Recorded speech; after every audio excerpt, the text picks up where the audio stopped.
a todas las personas que están en este momento conectados. El día de hoy vamos a abordar un poco esta enfermedad que en el campo personal ha sido muy importante y quiero con ustedes, compartir con ustedes el día de hoy unas generalidades y vamos a tratar de hacer esta charla en 45 minutos, máximo 50, para tener la posibilidad y espero que a partir de esta presentación surjan dudas y surjan preguntas para que podamos abordarlas al final. Mi nombre es Gustavo Barrios Vincos, soy médico neurólogo, especialista en enfermedad de Parkinson y movimientos involuntarios y en la actualidad trabajo en el Hospital de Kennedy y en la Fundación Santa Fe en una consulta de trastornos del movimiento.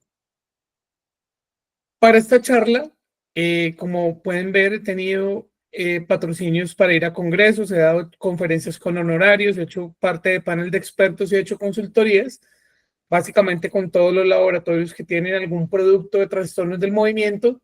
Están resaltados aquí los que tendrían algún potencial conflicto de interés porque son laboratorios que producen alguna molécula para el tratamiento de la enfermedad de Huntington.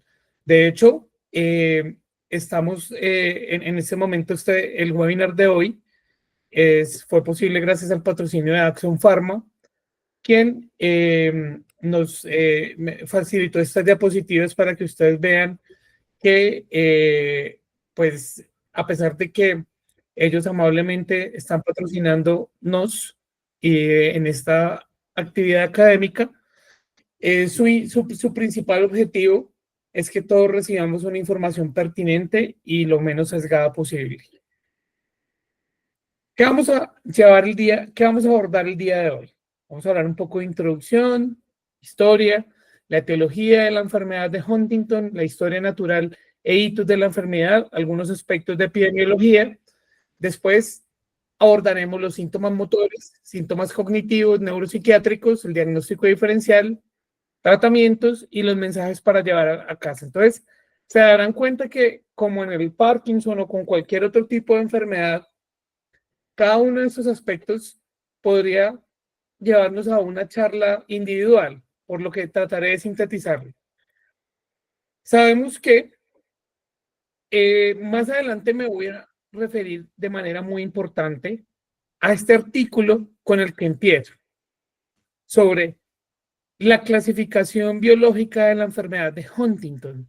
Vamos a desglosar un poco esa clasificación biológica, porque creo que si ustedes no han tenido la oportunidad de revisar este artículo, los voy a inspirar para que lo revisen y que puedan realmente tener una perspectiva diferente de la enfermedad.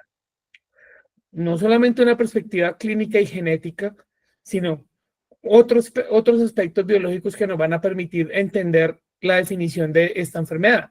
Entonces, es una condición genética de una transmisión autosómica dominante y sabemos que hay un aumento en las repeticiones de la tripleta CAG, de los nucleótidos CAG, en el exón 1 del gen HTT localizado en el cromosoma 4.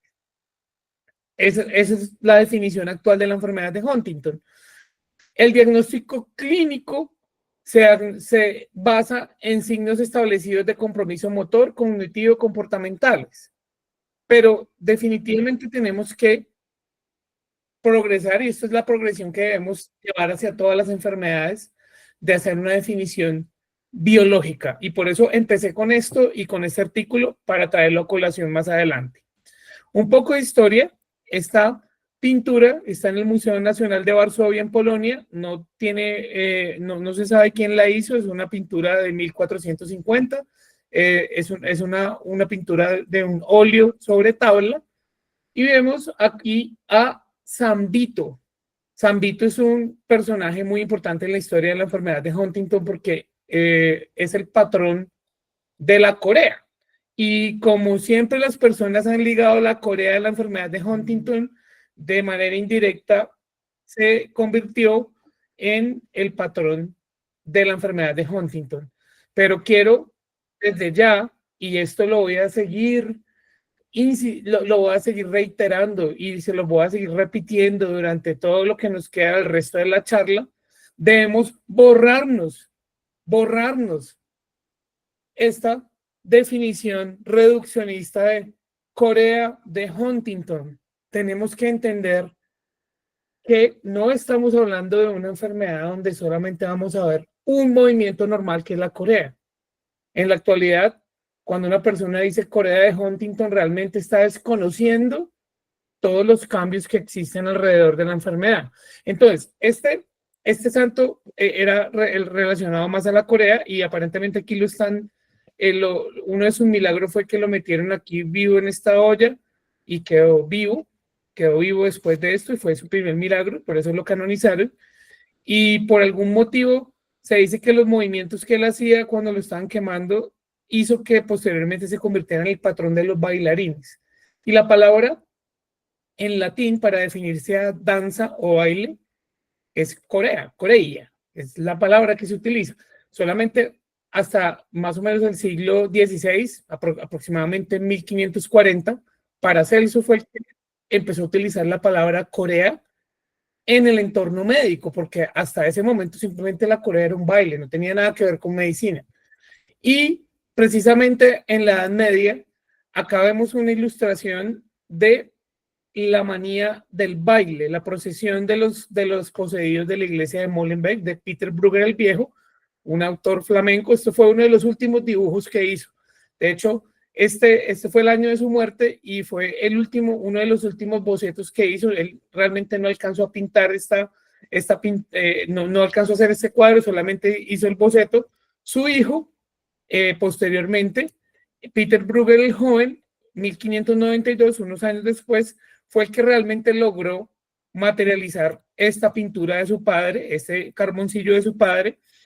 Y lo interesante de esto es que acá ustedes pueden ver unas personas que están, no encontré una mejor definición de esta pintura, pero están bailando. Están bailando. Acá hay unas personas que están tocando un instrumento de viento y hay muchas personas bailando. Y en la Edad Media habían episodios donde la gente se reunía a bailar por días, incluso habían muertos por deshidratación, y esto conllevó a este aspecto o a este concepto de la manía del baile. Y tal vez esto yo creo que no todo el mundo tenía, en este caso Corea, sino realmente era como un episodio de histeria colectiva o un episodio disociativo o funcional o psicógeno colectivo que generaba estos movimientos incontrolables por días, pero esto fue realmente lo que generó la historia de esta enfermedad, lo de la Corea. No fue sino hasta que en 1872 George Huntington describió una familia entera que tenía estos movimientos de Corea, porque ya Paracelso en 300 años antes había hablado sobre que la Corea era un problema médico, específicamente neurológico, y él hizo su comunicación y el nombre de la comunicación era sobre la Corea. Y por eso es que por muchos años se conocía esta enfermedad como Corea de Huntington. Y lo interesante es que hubo un seguimiento longitudinal de algunas familias, porque el abuelo de George Huntington y su padre eran médicos y las 3 generaciones siguieron estas familias y se dieron cuenta que estas familias tenían Corea, tenían cambios en la memoria y tenían también cambios afectivos, especialmente depresión. Y ahí es donde se acuñó la triada de Corea, demencia y depresión para la enfermedad de Huntington.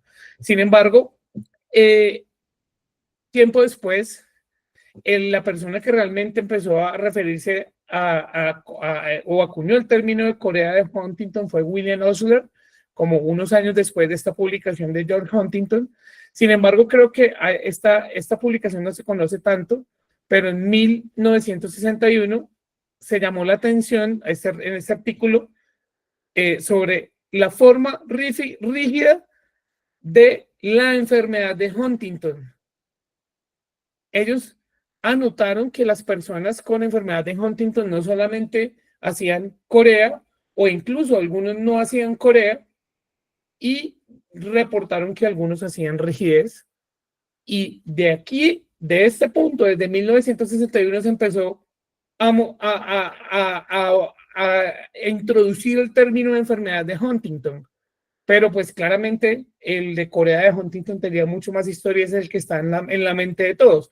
Incluso a veces uno observa publicaciones en internet y hablan de Corea de Huntington, usualmente pues son publicaciones que no son médicas o no son, o si son médicas, no son especializadas en trastornos del movimiento, porque los especialistas en trastornos del movimiento sabemos que pues no hay que hablar de Corea de Huntington, sino enfermedad de Huntington.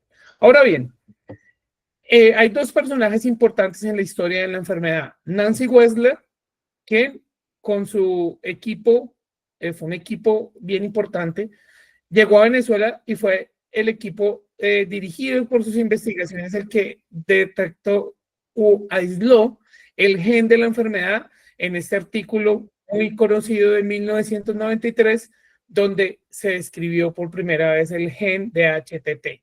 Inicialmente se conocía como IT15 por el lugar donde se encontraba la mutación, pero posteriormente se le cambió el nombre al gen HTT. Y esta persona que fue Américo Negrete, un médico venezolano, que como ustedes pueden ver en estas fabulosas imágenes, las personas que quisiesen, al final les voy a dejar mi correo electrónico. Yo tengo esta publicación de Corea de Huntington. Miren que Américo Negrete no le decía enfermedad de Huntington, sino Corea de Huntington. Esta publicación de 1962, es decir, 30 años antes de que describieran el gen, ya Américo Negrete había hecho un estudio de corte antropológico en la región de Zulia, justo donde queda el lago de Maracaibo, donde él describió de manera clínica, sin saber exactamente qué tenían, pues no sé, sabía que había una enfermedad, lo llamó Corea de Huntington, pero no sabía la causa de la enfermedad. Y aquí miren todo el registro fotográfico que hay de los pacientes de allá. Esta publicación es bastante interesante porque además tiene incluso algunos cortes histopatológicos de cerebros de pacientes con enfermedad de Huntington. Entonces, claramente no hay que desconocer la relevancia de Américo Negrete en este aspecto. Pero tal vez Nancy Wessler es como uno de los personajes más conocidos, pero lo que muchas personas no sabían es que Nancy Wessler sufre de enfermedad de Huntington y por eso ella quería descubrir cuál era el gen que había matado a su padre y el que la quejaba a ella misma. Miren este video acá, un poco, les voy a mostrar un pequeño aparte de este video.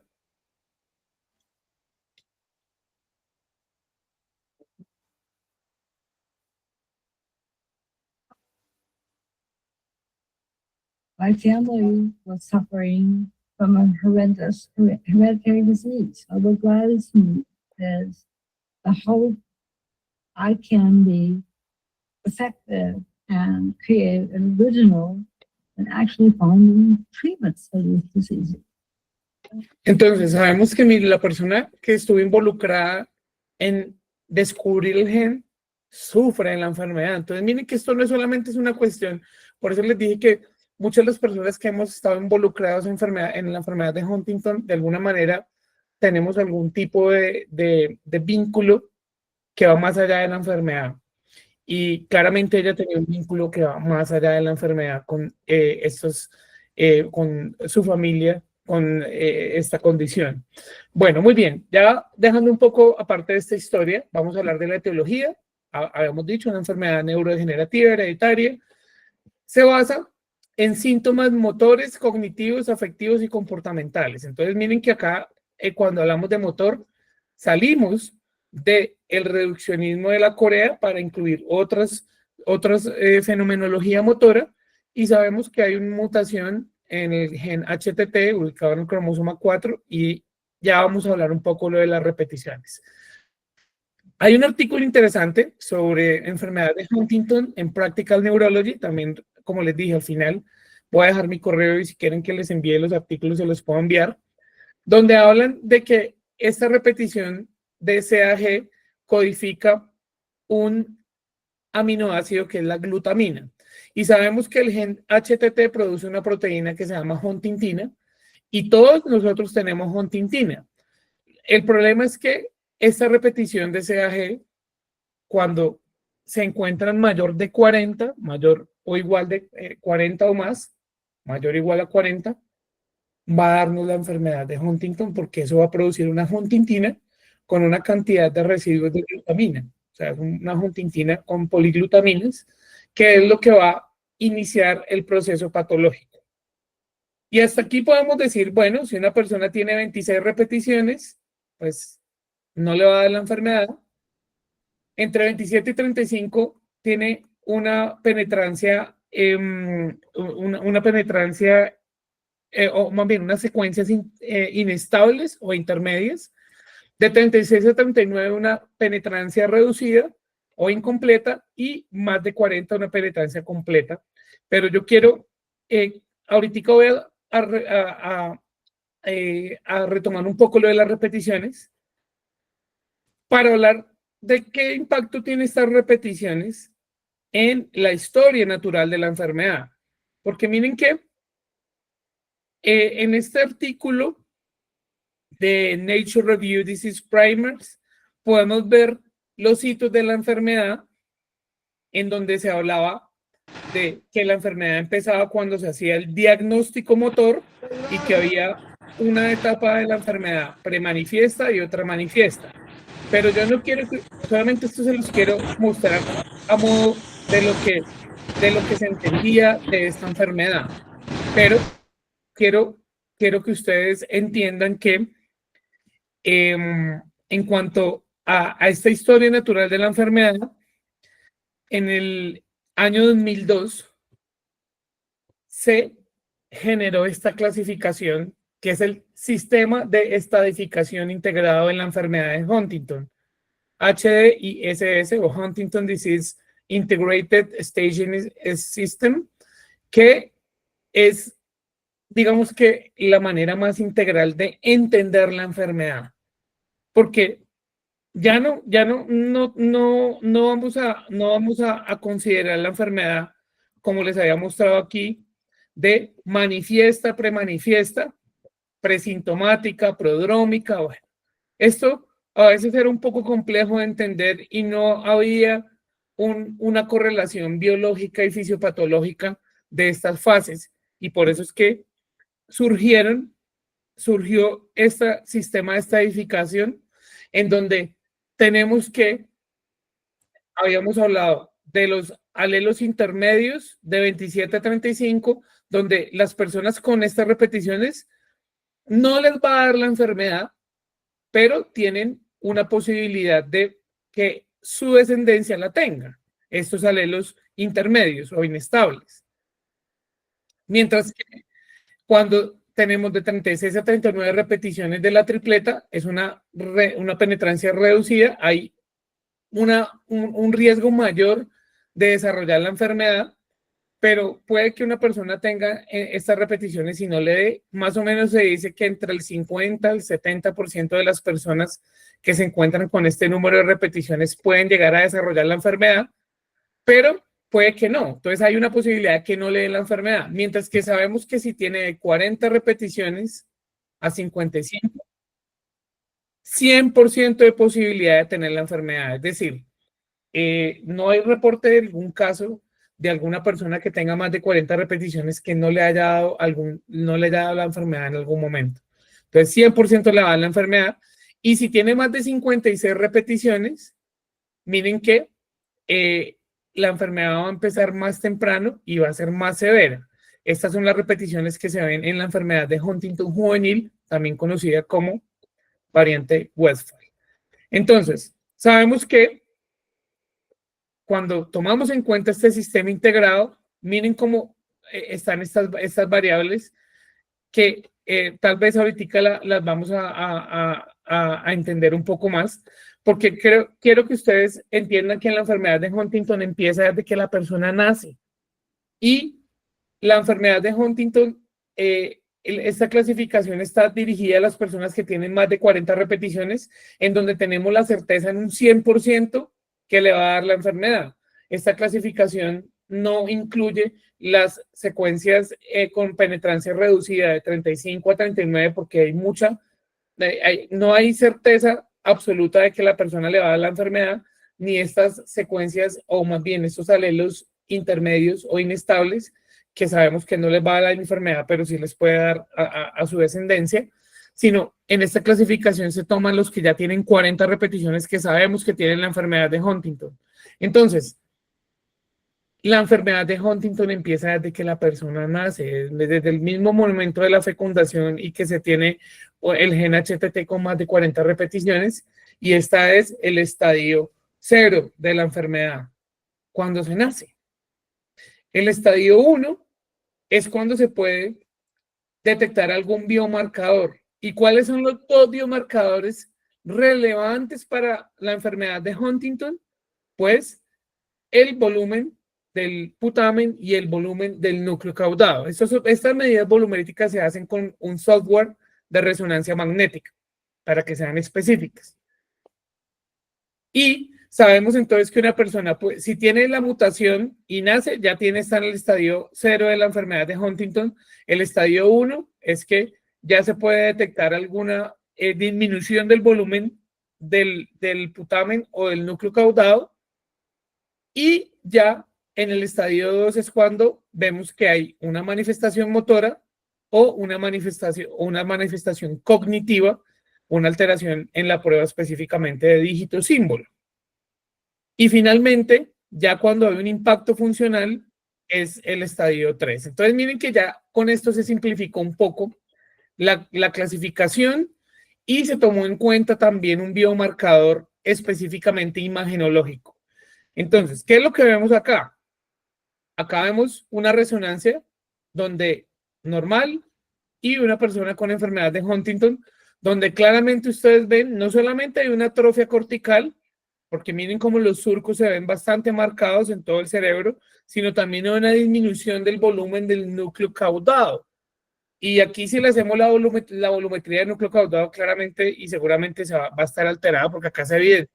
Pero ojo, quiero que ustedes recuerden que a veces cuando ustedes ven una resonancia en el corte axial, acá vemos una secuencia T2 y un flare, pues aquí sí se ve como un poco pequeño el caudado, y ustedes pueden decir, sí, claro, tiene una atrofia de caudado, pero a veces el corte axial, dependiendo como donde caiga el corte, no nos va a permitir ver bien, y si ustedes no tienen ese software, incluso yo no sé si aquí en Colombia se tiene ese software, pues que yo sepa, no existe ese software, pero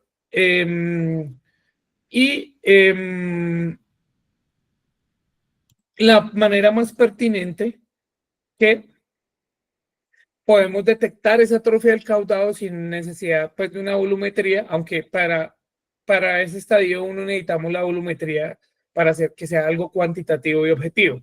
Pero pues si vemos un corte coronal, específicamente en T2, y no vemos núcleos caudados, pues eso va a ser realmente algo que va a soportar ese estadio 1.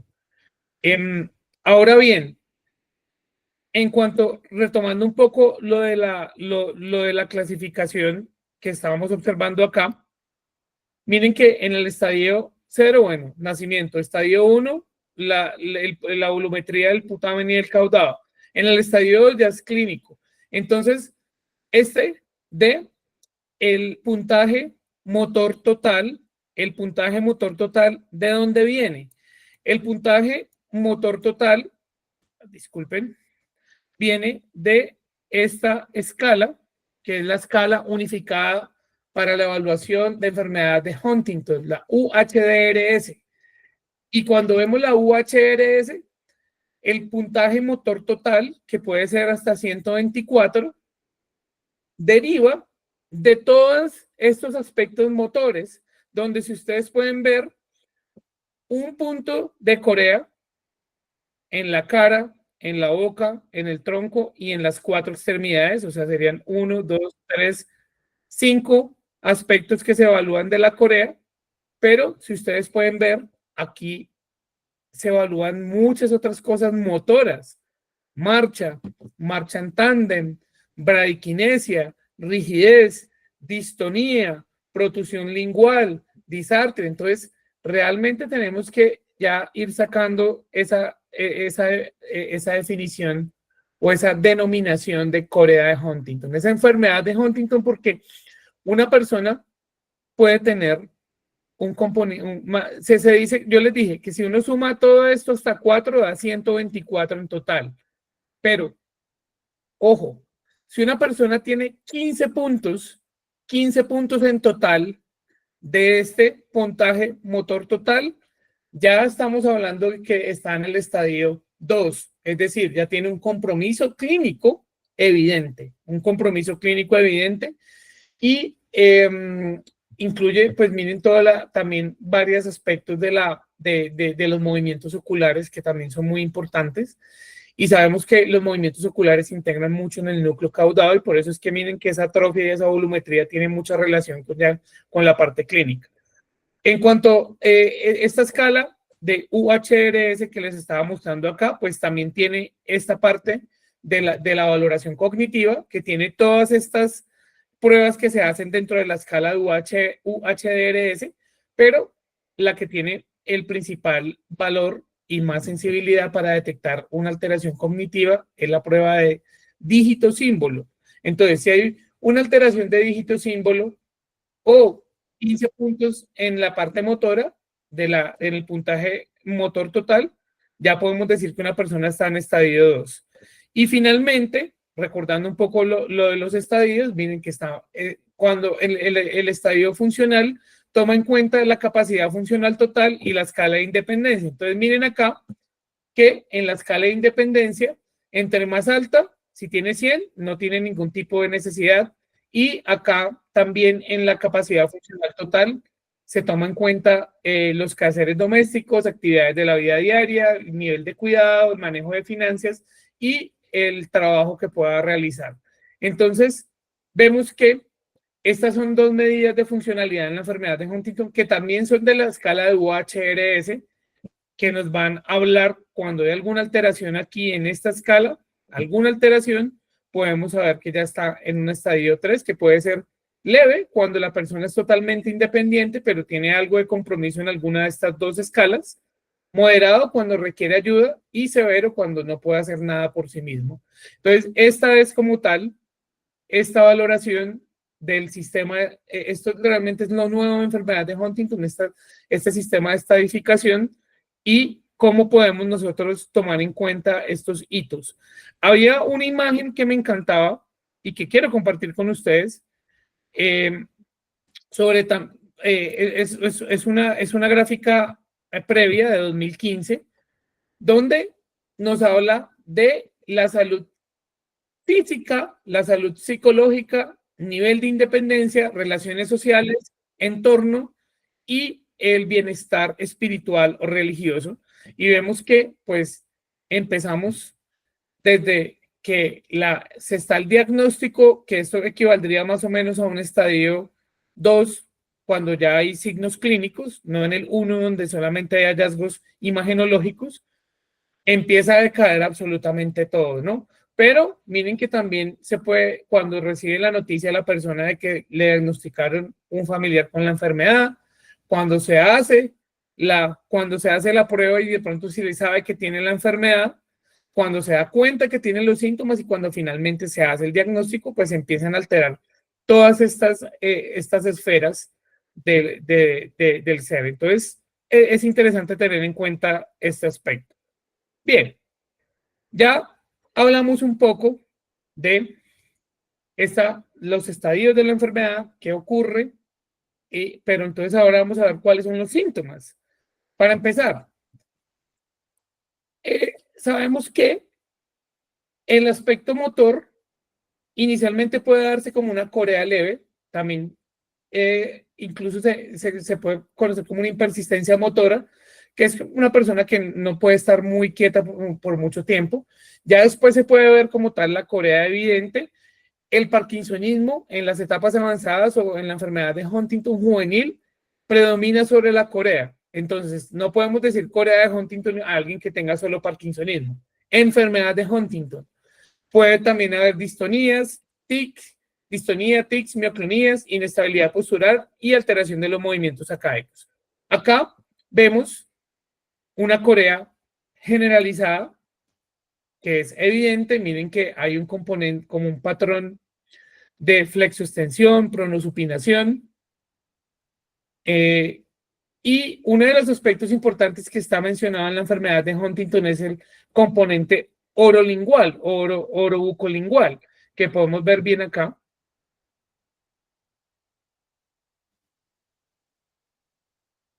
Y en las etapas, aquí cuando ustedes ven estas dos personas, pues ustedes dicen claramente, tienen Corea, es evidente que tienen Corea. Pero de pronto a veces no puede ser tan evidente y ella tiene menos movimientos, aunque para mí sí tiene Corea, es evidente, pero de pronto a otras personas se les puede pasar. Pero lo más interesante de este movimiento que ustedes ven aquí es que ella tiene lo que se conoce como paraquinesias, que son movimientos voluntarios encaminados a disminuir o a disimular el movimiento voluntario. Entonces, vean que ella constantemente chasquea los dedos para cuando aparece el movimiento involuntario, chasquea los dedos como para disimularlo. Se coge el pelo y se acomoda el pelo también. Y miren la otra paraquinesia importante, que es acomodarse el pantalón. Incluso donde ella pone la correa ahí en el pantalón, eso siempre se le estaba dañando porque hacía ese movimiento de manera repetida. También están descritos en la Corea, no específicamente en la enfermedad de Huntington. Esto lo podemos ver en cualquier Corea, pero esta paciente que están viendo tiene enfermedad de Huntington, la famosa lengua de trombón, que es un signo de impersistencia motora, donde la persona no puede tener la lengua fuera por mucho tiempo. Saque la lengua, déjela ahí, afuera un momentito. Un poquitico, bonito. Y la impersistencia motora también con el signo del ordeñador, donde la persona trata de apretar la mano y ustedes sienten que la fuerza no es uniforme y hace como si estuviera ordeñando una vaca. Miren, acá pueden ver. El movimiento, hay más pocos movimientos, o sea, no otras enfermedades como la enfermedad de Parkinson o otras enfermedades. En el caso de... Bien, entonces esos son signos de que también soportan el diagnóstico de Corea, pero recuerden que les he insistido sobre hablar de enfermedad de Huntington. Vemos estos casos en donde hay un movimiento coreico leve, pero lo principal y más marcado en él es la distonía.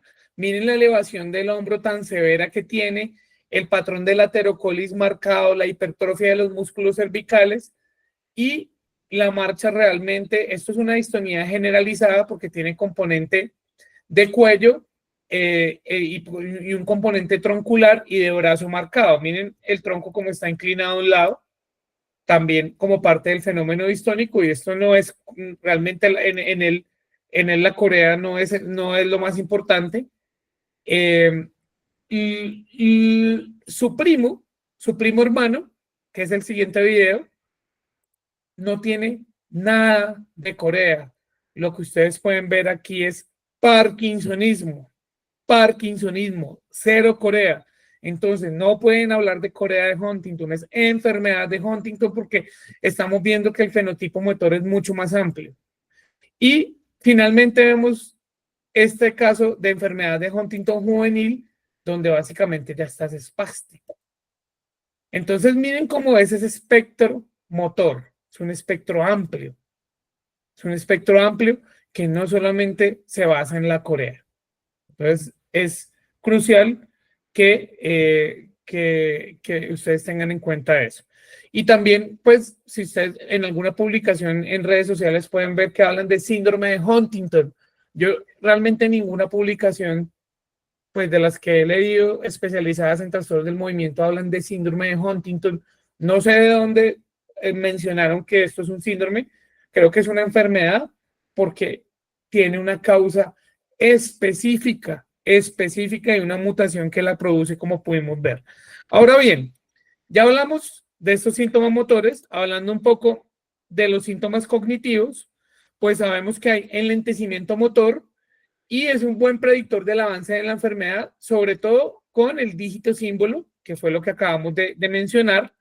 Hay también compromiso de las funciones ejecutivas en la planeación, atención, organización, y esto puede progresar de manera invariable. El 100% de los pacientes con enfermedad de Huntington terminan en una demencia con enfermedad de Huntington, aunque no hay unos criterios establecidos, pero pues realmente siempre se va a ver un compromiso en más de 2 áreas cognitivas severo que altere de manera importante la funcionalidad, y no solamente por el compromiso motor.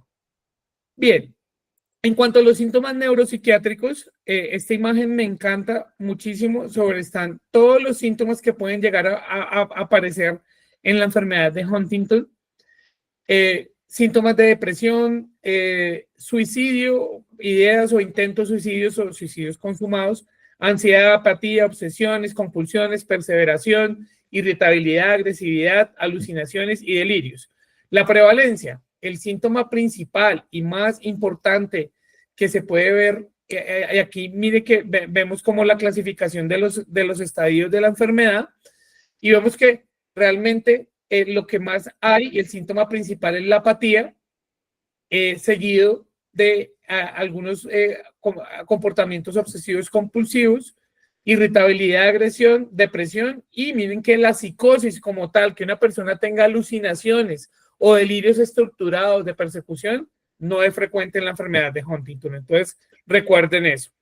Mientras que el suicidio, sí, del 7 al 10% de los pacientes con enfermedad de Huntington han considerado o han intentado suicidarse, y se dice que el 9% de las personas, del 9% de ideación suicida, aumenta un 22% cuando ya las personas empiezan a darse cuenta que tienen la enfermedad. Se dice que el riesgo relativo de suicidio es de 8 a 12 en personas con enfermedad de Huntington.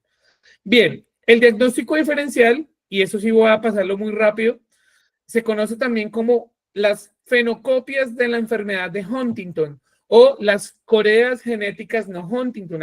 Todas estas enfermedades producen los mismos síntomas de la enfermedad de Huntington y a veces es muy difícil diagnosticarlos. Tal vez, por ejemplo, si tenemos la enfermedad de Huntington-like tipo 2, que es el gen JPH3, es más frecuente esto en Sudáfrica que la enfermedad de Huntington. Sí, por ejemplo, hay antecedentes de enfermedad de motoneurona. Puede ser una enfermedad por C9orf72 que también produce unos cuadros parecidos a la enfermedad de Huntington. Si está en Japón, la causa más frecuente de corea genética ya es la atrofia dendropaleo-rubro-luciana. Entonces, miren que todas estas condiciones son fenocopias, y mi sugerencia es, si ustedes están manejando un paciente, le hacen la prueba de Huntington y es negativa, ya hay que remitirlo a trastornos del movimiento como para tratar de ver estas coreas genéticas no Huntington o fenocopias de la enfermedad de Huntington. Ahora, el tratamiento. Recientemente, en 2022, salió una revisión de medicina basada en la evidencia para los tratamientos de la enfermedad de Huntington.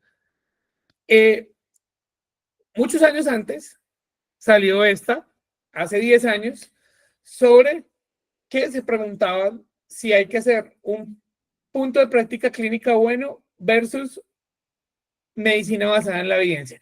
Y cuando vemos lo que proponen en este artículo de hace 10 años al tratamiento actual, muy pocas cosas han cambiado. Se divide el tratamiento en síntomas motores y síntomas psiquiátricos. Entonces hay que identificar los síntomas motores, que no solamente es corea, también hay que mirar si hay mioclonías, distonía o parkinsonismo, y los síntomas psiquiátricos, depresión, ansiedad, trastorno obsesivo compulsivo, irritabilidad y agresividad o psicosis o irritabilidad. Entonces hay que identificarlos primero que nada.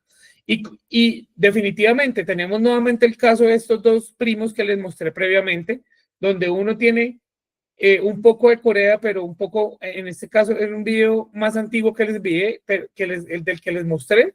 Estos dos videos son más antiguos de los que les mostré previamente, pero son los mismos pacientes, donde igual vemos parkinsonismo y distonía. En el caso del parkinsonismo hubo que ponerle levodopa, en el caso de la distonía hubo que aplicar toxina botulínica para el manejo, sobre todo de la retrocolis, que ustedes ven aquí, un poco más aquí. un poco la retrocólisis, de pronto no está aquí muy bien de lado para poder ver ese patrón de retrocólisis que tenía en este momento. Entonces, hay que identificar cuál es el síntoma y si hay corea, este algoritmo me parece súper útil. Si hay corea, uno puede dar tetrabenazina. Si la tetrabenazina está contraindicada, puede poner antipsicóticos. Si hay corea y tiene alguna alteración comportamental, pues uno le puede dar también antipsicóticos porque trataría la parte del comportamiento y la corea. Pero la tetrabenazina siempre también va a ser una opción, y aquí hablo de la tetrabenazina porque en 2014 era el único medicamento aprobado por FDA para el manejo de corea. Ya para los otros síntomas, bueno, aquí estos son como los medicamentos. La tetrabenazina viene en tabletas de 25 miligramos, la dosis máxima son 100. Siempre se debe empezar media tableta en la noche por una semana, ir aumentando de media tableta hasta llegar a la dosis deseada, que puede ser 25 miligramos cada 12 horas o como el paciente responda. Y también puede opción de utilizar olanzapina, quetiapina, loperidol, risperidona, aunque siempre se recomienda utilizar antipsicóticos atípicos, principalmente la tetrabenazina. Es un depletor presináptico de aminas biógenas. El mecanismo de acción es bastante interesante porque disminuye la liberación presináptica de dopamina al unirse a la vesícula transportadora de monoaminas, y esto evita que se libere la dopamina en la neurona presináptica, pero también tiene un efecto antagonista dopaminérgico menor, postsináptico, pero principalmente es un depletor presináptico. En cuanto a los nuevos tratamientos, tenemos la deutetrabenazina, el estudio FIRST HD, que es una molécula deuterizada de la tetrabenazina. La deutetrabenazina ya está aprobada por FDA para el manejo de enfermedades de Huntington. Acá en Colombia no la tenemos. La ventaja es que tiene menos efectos adversos comparado con la tetrabenazina, que los principales efectos adversos de la tetrabenazina son depresión y pueden inducir parkinsonismo, porque igual disminuye la dopamina. Entonces, hay que monitorizar de manera muy importante los pacientes que les empezamos la tetrabenazina, pero no es que al 100% les va a dar depresión y parkinsonismo. Está como entre el 10% de posibilidad. De 100 pacientes, 10 pueden llegar a hacer eso. No todo el mundo lo va a hacer. Entonces, eso es muy importante tener en cuenta, no solo para sino para todos los medicamentos, que es que hay unos efectos adversos establecidos, pero no quiere decir que a todo el mundo le va a dar y por ese motivo no lo vamos a utilizar. Pero lo cierto es que la deutetrabenazina se da menos veces al día y tiene menos efectos adversos que la tetrabenazina, al igual que la valbenazina, que fue el último medicamento, que también es un depletor presináptico de dopamina, al igual que la deutetrabenazina y la tetrabenazina. Este estudio del año pasado, el KINET HD, ya está aprobado por FDA para el manejo de corea en enfermedad de Huntington, también la valbenazina. Bien, en cuanto a los síntomas psiquiátricos, pues identificarlos y puede uno tener inhibidores selectivos de la recaptación de serotonina, sobre todo para la depresión, ansiedad, irritabilidad, y si ya hay algo de cambios de comportamiento, pues considerar los antipsicóticos. Ahora, lo último es terapia génica y agentes reductores de huntingtina, que es el último tratamiento que se está utilizando. Sabemos que el gen de la huntingtina produce una huntingtina mutante porque tiene un exceso de repeticiones de CAG. Entonces, ¿qué es lo que hace el oligonucleótido antisentido? Entra en la secuencia del mRNA mensajero y disminuye la producción de la huntingtina mutante. Eso es lo que hace el oligonucleótido antisentido, que es la última terapia que se está utilizando.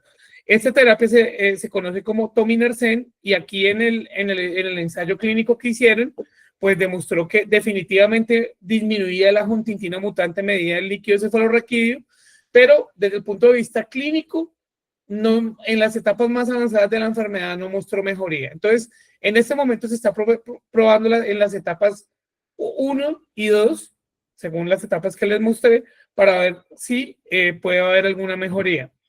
Sin embargo, creo que aparte de los medicamentos que acabé de mencionar, lo más importante es tener un equipo multidisciplinario con neurólogos, psiquiatra, genetista, neuropsicólogo, psicólogo, fisioterapeuta. Esto es lo más importante, tener todo este manejo integral, pero infortunadamente, pues en muchos sitios no tenemos acceso a este manejo integral. Ahora, para los neurólogos o residentes de neurología, futuros neurólogos, ¿qué recomendaciones para solicitar la prueba? En mi hospital de Kennedy y en la Fundación Santa Fe, yo pido la prueba y no tienen que ir por genética. Yo no los mando genética porque yo entiendo esta enfermedad, sé los patrones de transmisión y puedo hacer la consejería para explicar al paciente. Entonces, miren, antes de solicitar prueba, esa es la primera pregunta. La prueba solicitada por un neurólogo con experiencia en enfermedad de Huntington es importante porque si el neurólogo tiene experiencia con enfermedad de Huntington, pues puede realizar la consejería genética. Y debe incluirse el familiar del cuidador sobre esta decisión de tomar la prueba. Entonces, miren, aquí en este artículo súper interesante sobre pruebas diagnósticas genéticas para la enfermedad de Huntington, está todo esto que estamos hablando acá. Hay que tratar de tener un consentimiento informado, saber si el laboratorio tiene experiencia o no procesando las muestras, y después de solicitar la prueba hay que, no solamente es el antes, sino el después, saber cómo hacerlo.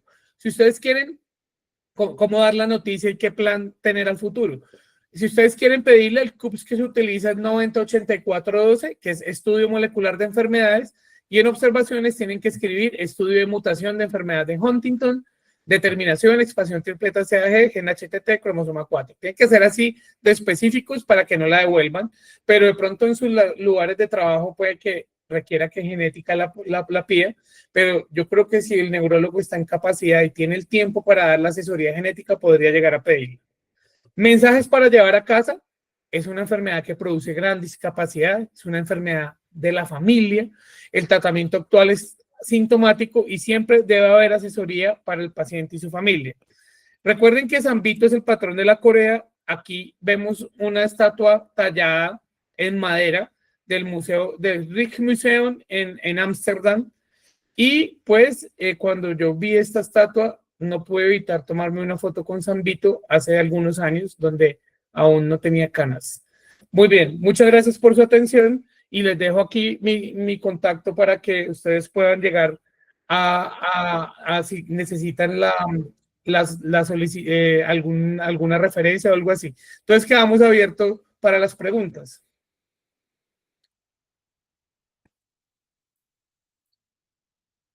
Bien, entonces, empecemos por acá. Entonces, Carmen Zavala dice manejo de Corea en embarazo y lactancia. Bueno, muy bien. Prefiero entonces que si tienen alguna pregunta escriban en el chat y yo las voy leyendo y las voy respondiendo. Carmen, querida Carmen, en el embarazo deben recordar de manera especial y específica que si ustedes ven una persona o una mujer con corea durante el embarazo, tienen que pensar que es una corea gravídica y la principal etiología no es la enfermedad de Huntington, sino es el síndrome, es la fiebre reumática o la famosa corea de Sydenham. Entonces, súper crucial, más que detectar como tal el del tratamiento y saber la etiología, porque en ese caso se puede requerir solamente el tratamiento de la fiebre reumática y con eso pues la corea puede pasar únicamente con esa terapia. En caso de que se necesite una terapia sintomática, pues la risperidona y la olanzapina tienen una clasificación C de riesgo, de sopesar el riesgo-beneficio, y si la corea es muy severa, pues podría necesitarse utilizar olanzapina o risperidona. Pero como les dije, más que eso, importantísimo,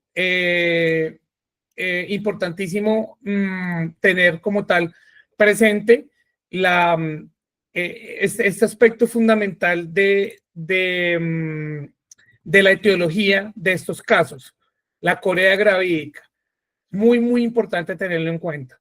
Bien, seguimos entonces con la siguiente pregunta. De hecho, aquí quiero mostrarles rápidamente este video con rapidez. Vemos acá entonces la corea gravídica por fiebre reumática, que es uno de este caso, donde pueden ver ustedes que está la chica el 10 de enero del 2017, el 4 de febrero del 2017, todavía persiste la corea, ya está más embarazada acá que aquí, pues bueno, estaba embarazada igual acá desde el principio, y con el tratamiento de la fiebre reumática que fue establecida por el ecocardiograma con las vegetaciones en la válvula mitral, se pudo establecer que con el tratamiento de la fiebre reumática la corea desapareció.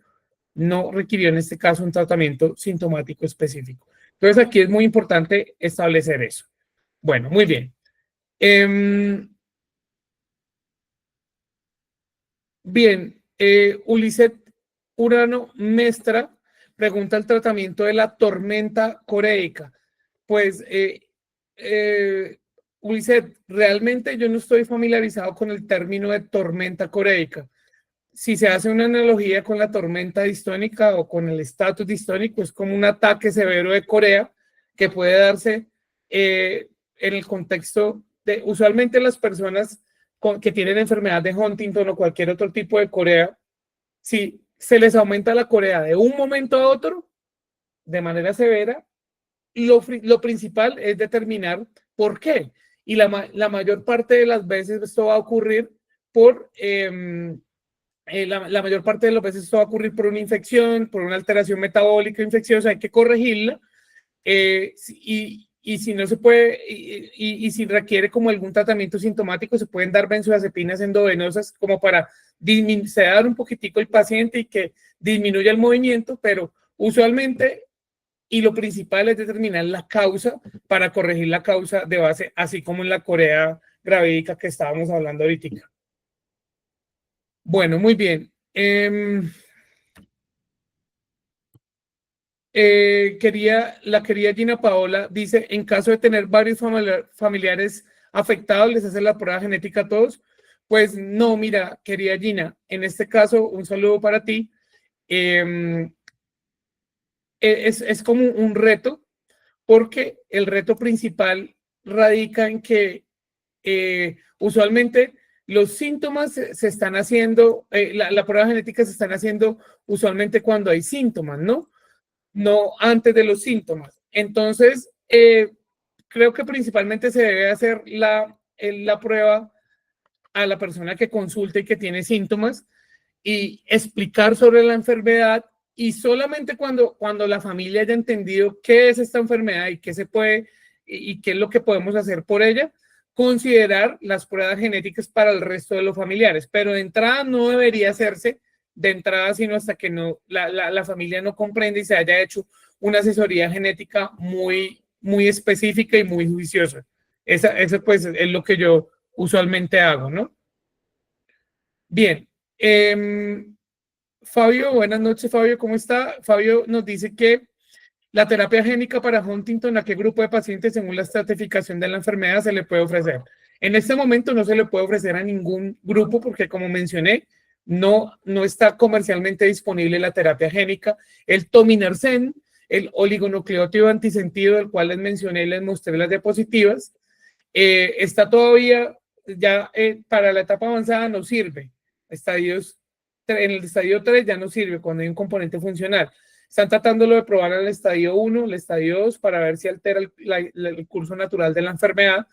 Y hasta el momento, por la información que se tiene, debería ofrecérsele solamente a las personas en etapa inicial, la terapia génica, pero todavía no se sabe porque todavía no se ha culminado el estudio. Bueno, muy bien. No sé si hay alguna otra pregunta. Por acá no veo más preguntas en el chat. Entonces, y bueno, ya cumplimos 8 de la noche. Espero que hayan disfrutado este seminario del día de hoy y les envío un saludo muy especial a todos y bueno, El otro año hago